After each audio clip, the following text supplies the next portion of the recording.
Gather assets and cover them to prevent others, your opponents, from stealing them from you, and then become a millionaire. It's cover your assets, and in this video we're going to go through your first time playing tips and tricks so you don't get slaughtered on your first try. Let's go ahead and get started.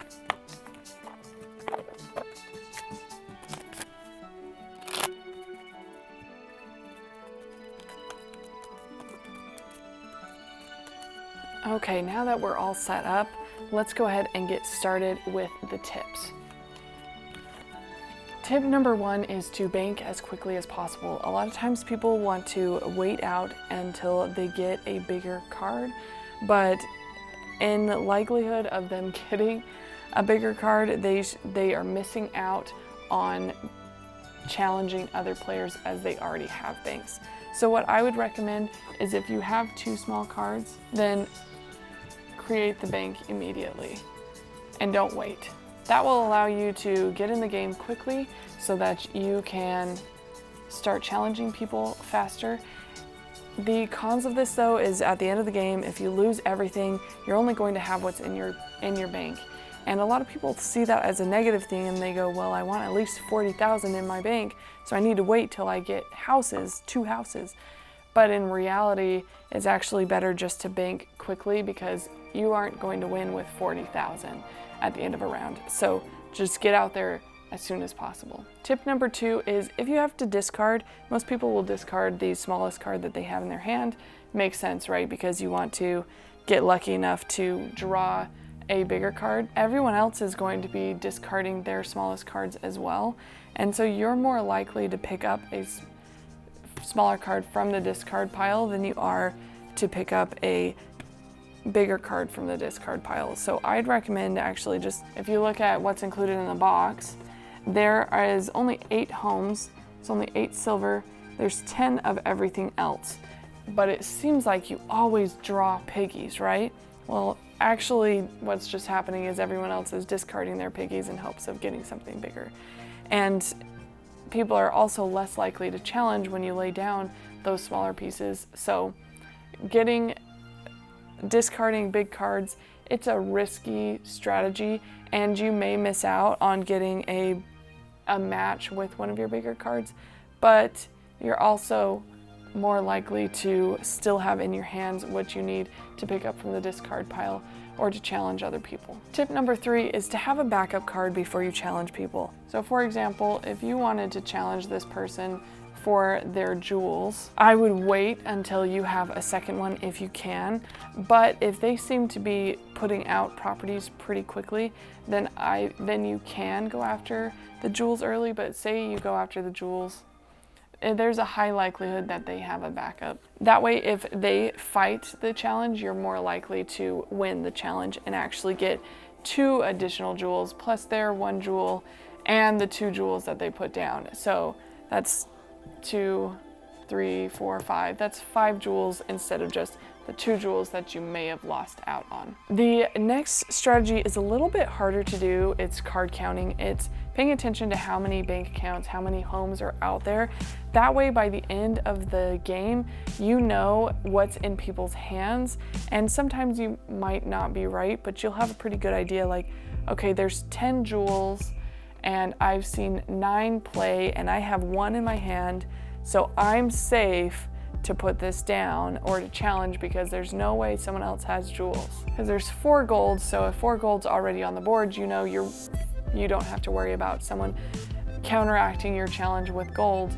And then there's 8 silver, so just keep track of how many silver are so you know what's in people's hands at the end of the game. There's not really a con to this tip, but it is a difficult strategy and I wouldn't rely solely on it because you might make a mistake. Someone might hide a gold under their card when they are placing down 2 cards, or they might hide a silver or whatever. So you may not actually know what's on the board. You may just have a good estimate and just consider it an estimate. Don't consider yourself like, oh, I can do the most wild things because I know for a fact you don't have that card. Because you may have missed something. That strategy of counting cards is also helpful throughout the game, is if you know that that person has So say this person put down jewels and you know that this person has jewels and they're going to challenge them and it's your turn, don't challenge for the jewels because you think that these people are going to challenge for the jewels. Because say you did challenge for the jewels and you won, you wouldn't be able to have anything to fight the next player who you know also has jewels. So if you think that someone else is going to challenge the person and they're after you, wait until they challenge and lose the challenge or win the challenge. That way you have the easiest way of winning that challenge. The next strategy is to cover your assets as quickly as possible. This should be a no-brainer, right?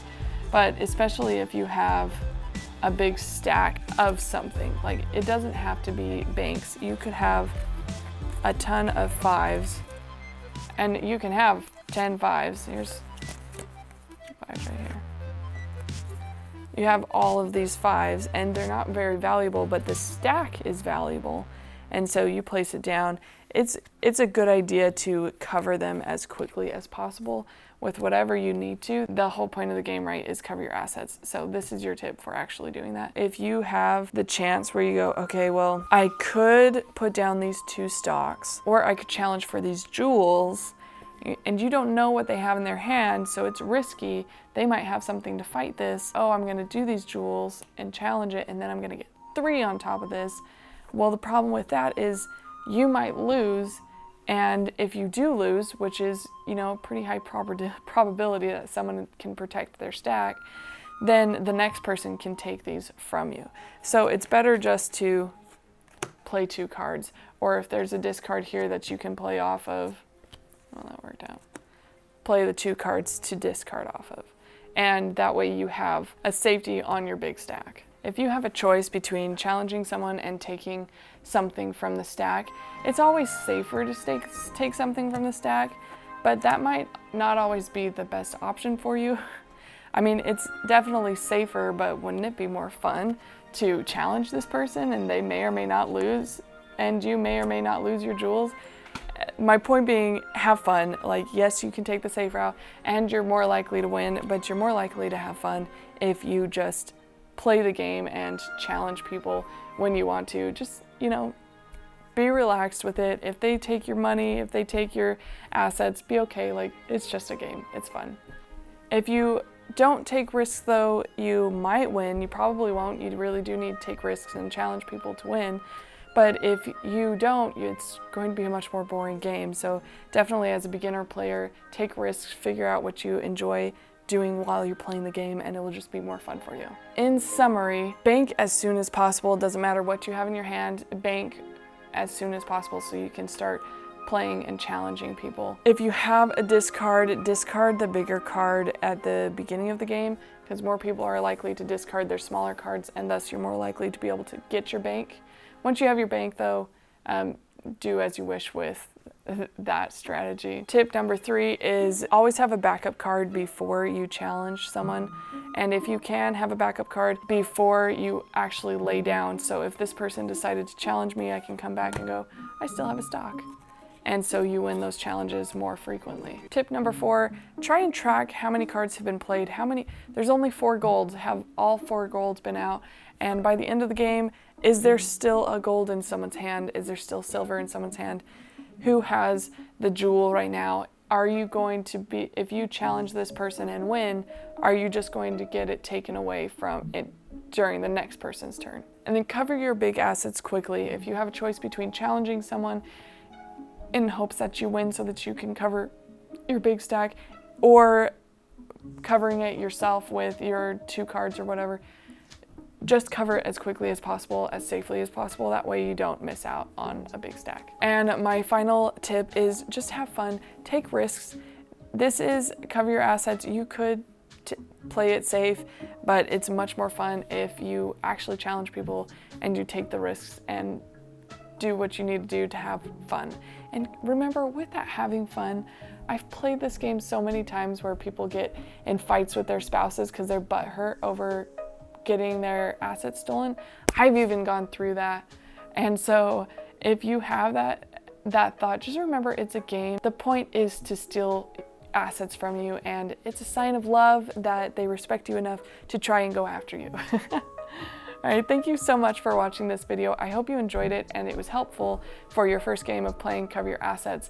If you do play Cover Your Assets and think of a different strategy or a different tip that you'd like to share, please include it in the comments below, and like this video and subscribe to my channel for more videos like this. I do have other videos about Cover Your Assets as well as other board games and card games, including basic strategies, how-tos, and reviews, so go ahead and check that out. Again, thank you so much for watching this video, and enjoy playing Cover Your Assets.